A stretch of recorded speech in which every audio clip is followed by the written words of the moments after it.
മരിച്ചുപോയവർക്ക് വേണ്ടി നമ്മൾ ചെയ്യേണ്ട കാര്യങ്ങൾ എന്തൊക്കെയാണ്? 3 കാര്യങ്ങൾ നമ്മൾ ചെയ്യണം. പ്രാർത്ഥിക്കണം. 1, തീർച്ചയായിട്ടും നമ്മളൊക്കെ അത് ചെയ്യുന്നുണ്ട്.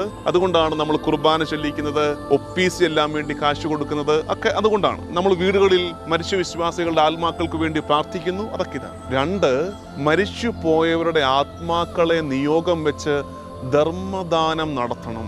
ഞാൻ നിങ്ങളെ ഓർമ്മിപ്പിക്കുകയാണ്, മരിച്ചുപോയ കാർന്നോമാര്, അപ്പൻ, അമ്മ, അവരുടെയൊക്കെ ഓർമ്മ ദിവസം ഒരു കുർബാന ചൊല്ലിച്ച് അവസാനിച്ചു പോകാതെ അവരുടെ ആത്മാക്കളെ സമർപ്പിച്ച് ഒരു അനാഥ മന്ദിരത്തിൽ, ഒരു വൃദ്ധമന്ദിരത്തിൽ ഒരു നേരത്തെ ഭക്ഷണം ഒക്കെ കൊടുക്കാൻ പറ്റുമെങ്കിൽ അതൊരു പുണ്യമാണ്. 3-മത്തെ കാര്യം, മരിച്ചു പോയവരുടെ ആത്മാക്കളെ സമർപ്പിച്ച് ഉപവാസം എടുത്തു പ്രാർത്ഥിക്കണം.